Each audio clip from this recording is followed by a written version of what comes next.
Hello and welcome to this special podcast from Seventh Vineyard. My name is Bern, Leckie, joined by Owen, Lynch, and we are talking about Easter. We're excited. I'm excited. Are you excited, Owen, about Easter? Isn't it Easter? Yeah, I love this time of year. It's just like the expectation, new beginnings, and the hope of the future. Really, really love that. Yeah. And why do we celebrate Easter? For anyone who needs a reminder, what do we find exciting and interesting about Easter? Well, of course, Easter is a celebration of chocolate, first and foremost. No, I'm just joking. Easter is all about the death and resurrection of Jesus. And as you know, in the UK, we have two bank holidays to reflect and celebrate this. And I use those two words carefully. We reflect on the death of Jesus on Good Friday, and we celebrate his resurrection on Easter Sunday. But it's actually preceded by a period of time which is known as Lent. Not everyone knows what Lent is, and in fact, we've just been discussing it. Should we just check out what it says on Google about Lent, right? It's essentially a Christian festival, which is kind of built up over the millennia, and it is meant to imitate or reflect the period of isolation and fasting that Jesus endured. Immediately after his baptism. I don't know if you know, Ben, that story of, you probably do, that story of Jesus spending 40 days in the wilderness. It was in the Judean hills by himself where he's tested. And that's what Christians are doing when they celebrate Lent. They are reflecting and imitating Jesus in the wilderness for 40 days. Not that it's a specific period of 40 days, because different traditions do different things. Okay. But what we're saying is Easter is an incredibly significant time, obviously. Yep. We're looking at Jesus's death and all the suffering and the mourning that goes along with that then turns into celebration on Easter Sunday when Jesus has risen from the dead amazingly. So we're looking forward to that. But because that is such an emotional and significant kind of very huge turnaround, isn't it? It's a moment in time that would be too much, I think, to just cram into a weekend. Mm-hmm. And it's worth thinking about that over a longer period, right? And especially the lead up to it. Yeah.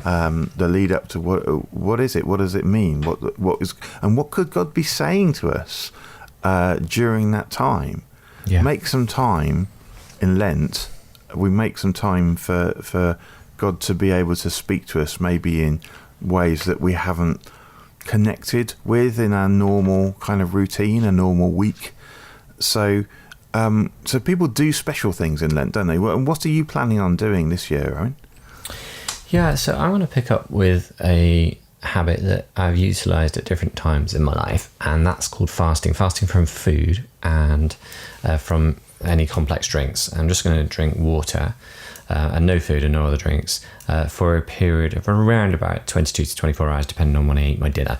So I'm gonna do it every Friday from sundown or after dinner on Thursday evening through to the beginning of dinner time in the evening on Friday evening. So a period of time I'll miss out breakfast and lunch and any snacks or sort of hot or complex drinks in that time. Just drink water for that period. I'm going to do that every Friday during Lent in the run up to Easter.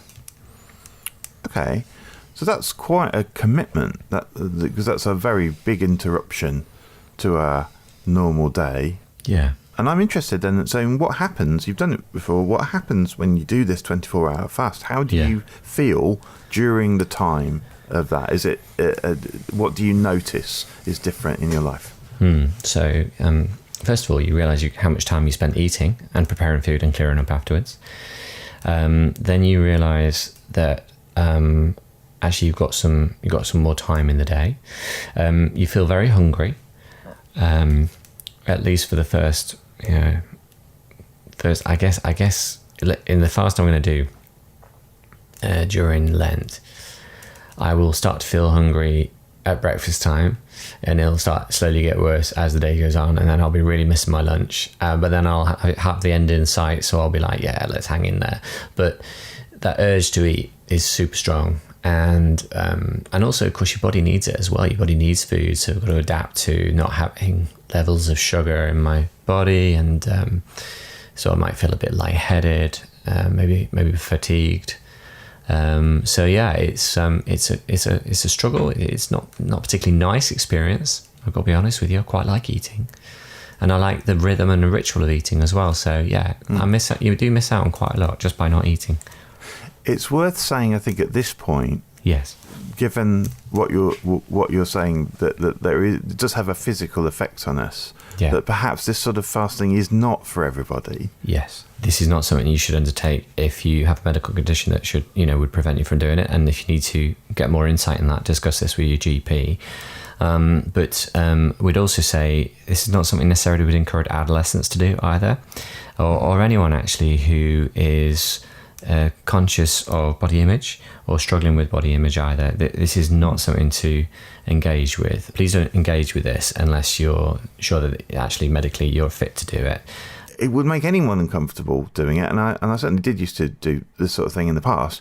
Why is that discomfort a welcome thing in the context of Lent? There are probably two kind of motivations for fasting, and I think we could probably describe these motivations in the context of the encounter that the Pharisees had with Jesus, where they were fasting and they were fasting really to impress other people. And Jesus in Matthew 6 rebukes them by saying, look, when you fast, wash your face, look normal, stop making yourself look like you are fasting so everyone kind of applauds you for it.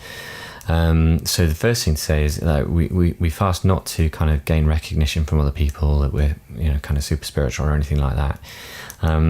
Fasting is the motivation for fasting actually in Scripture, in the Bible, is actually about identifying as a response to something rather than for a response. So we're not fasting to impress other people, and we're not fasting to impress God either. So don't use fasting to try and manipulate God into doing something for you. What fasting is actually a response to perhaps a sacred moment in life. So it might be that you let's say you've decided you've been perhaps participating in something like a manual prayer or emotionally focused, emotional and spiritual health pathways, and you identify that there's a change you want to make in your life. Perhaps you've had a vow that you realise is shaping your behaviour in a certain way, and you decide you're going to renounce that vow and you're going to establish a new guiding principle. You're now going to behave like this instead of like that, and you turn your back on it. And there's a turning point, and we call that in the Bible, we call that repentance. It's a changing of your mind, a changing of your psychology, if you like. I'm not going to do that. I'm going to do this instead. So I'm not going to, be abusive to other people. I'm going to think the best of other people, and that's just a change of cognition. Well, at the same time as that happening, you might say, well, actually, I'm going to fast for a couple of days or a day, just as a physical sign of that psychological change. So it's about identifying with a sacred moment that's happened in your life, and your body's just kind of in step with your change of mind, if you like. It may be, though, you may lose a loved one, and often this happens a lot in traditional societies where when people die, their loved ones, they fast, and they fast in order to identify with the loss that they are experiencing with their loved one. Now, I'm not saying you should do that, but it's just something that we observe in traditional societies, fasting and weeping. You see that, particularly if you're familiar with the Bible, you'll know of that. So this sense of another sacred moment where you lose someone, or you experience a sense of loss in your life, and you might fast as a physical response to that. It may be that you've got a friend that's suffering, maybe they're sick, and just as a way of identifying with them, you embrace, maybe you fast food for 6 hours a day or something like that, for on a weekly basis for a couple of weeks whilst your friend is ill. And it might be a serious illness. So I'm not talking about having a cold necessarily, but I'm talking about having some ongoing treatment, and you're saying, I'm going to walk with you, and I'm going to identify with you in response to this thing that's happening to you, and I'm going to fast food for I don't know, like I am, maybe on a weekly basis for 6 hours, for 24 hours rather. So we fast in response, rather than actually for a response. Does that make sense? Right. Yes. So what I'm hearing you saying is that it is not a sort of show of I'm serious about something, and now I hope God will answer my prayer, right? Because I've done this. Exactly. But it's a response to maybe something big that you are either losing or expecting to lose, maybe, or some way, or something to do with a big change that might happen in life, and a fast could be a way of refocusing yourself and taking yourself away from some of the things that you just thought were normal and that you had to depend on. So which suggests to me that fasting can't just be an absence of food then, right? Because that would be, what comes into the gap? What else comes in when you fast that isn't just giving stuff up? What do you look for to fill the gaps? Yeah, that's a good question. I think people that, for instance, fast because out of an act of compassion, they may notice a lack in someone else's life. Like, for instance, I deliver food parcels to families who are, really suffering under the COVID crisis and the cost of living crisis, and we deliver food parcels to people who are hungry and in need. And as an act of compassion, I might fast to identify with those people, and at the same time, I might give some of the money that I would have spent on food for myself. I might actually give that money to the food bank in order to help feed other people, or I might. So there's a good practical way in which we can actually engage as well as abstain from food. But we might pray. A lot of people who fast, they're more mindful. I mean, I know from my experience when I've fasted before, every time I'm hungry, I'm reminded that I'm fasting, and my mind is automatically connected to why I'm fasting. And then I start talking to God and I start praying, and so I might be praying for, I'm identifying with a friend or a loved one who's sick or dying, and my mind immediately turns to them and I pray for them. So there's an engagement there, and I think that's really important. I think that we're not just fasting food and doing something else instead for the sake of it. We're actually using this as a process of engagement. I see. And when you pray, for example, during the time that you're fasting like this, what difference do you notice in your prayer time? Well, I think my focus improves because I'm not distracted by food, and my hunger is focused in my mind. So my suffering, I mean, we often find this, don't we? When we suffer, it kind of focuses our mind a little bit more. So what I notice is that I'm more focused on why I'm fasting. And I think it's really important. I want to make this really clear and emphasize this, Bern, that you must know why you're fasting. Don't just fast for the sake of fasting, because you can end up looking like the Pharisees. And Jesus only reserved most of his criticism of the Pharisees because what they criticized them for was being outwardly spiritual, they might fast regularly and kind of make everyone realize that they're fasting, and because it often is now, to be honest with you, then, but it was then as well. There's kudos associated with it. Oh man, you're denying yourself food. That's pretty admirable. That's pretty impressive. I couldn't do that, and that's what the Pharisees were doing. They were kind of like showing off, really, saying, we're really super spiritual and holy, and we're fasting, and we want you to know that. But the reality was, why were you fasting? What's the point of your fasting? So if you want to look religious, then do loads of spiritual activities and for no reason. But if you want to look authentic, if you want to be authentic, which is probably more to the point, then always only fast if you know why you're fasting. Fast with a reason. Understand why. What is it you're doing? So for instance, when I fast through Lent, I'm going to be fasting to identify with the death of Jesus. So what I'm trying to do is the death of Jesus is my reason for fasting, and I want to identify through denying myself food with Jesus, who denied himself life when he was crucified on the cross. So I'm looking to simply connect more with the suffering of Jesus. Does that make sense? It does, yes. And I can understand people might come at it from different angles as well, because we've talked about lots of different things that we might associate with pain or loss, and also we've talked about the experience in general of making a big change and creating some room in life for maybe a connection with God and to be able to pray and experience that a bit differently. Yeah. I think those are also might be very good reasons to fast. But that's a very good reminder about Jesus's teaching. Jesus said, "Don't make a big show of it, like, and go around telling everyone that you're fasting and looking miserable." Yeah. When he said, put oil on your head, I'm guessing that was the equivalent of, wash your hair. Yeah, exactly. Yeah. Treat it like a normal day. In fact, a nice day where you're celebrating rather than mourning a loss, right? Yeah, exactly. Yeah. And so does that mean?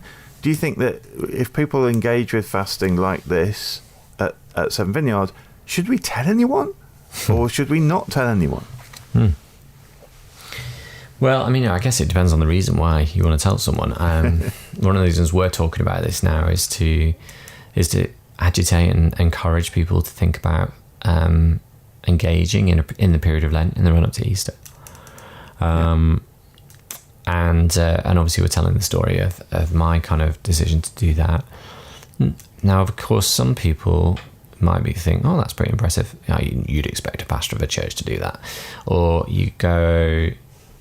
Or some people say that's not very impressive at all. If anyone really wants to fast, he really should be fasting for several days on end, And I've got friends that have done that. I've got friends that have fasted for 40 days with just water. What? Yeah, I know. I mean, it's insane. We can talk more about that another time. But the truth is that, this is what I've decided to do.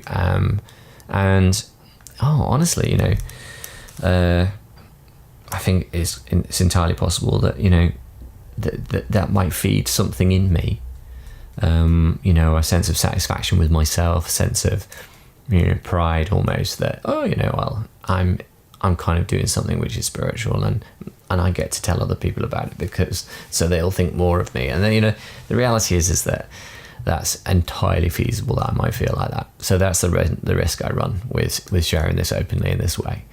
But at the same time, most people couldn't give two hoots about it. So, at the end of the day, you've got to ask yourself why are you telling someone? Are you telling them because you want to inspire them or encourage them to do it as well? Or are you just telling them practically you can't meet for coffee, or you could meet for coffee, but you're choosing not to because you're fasting and you're praying at that time when you would normally eat coffee or eat lunch with your friends.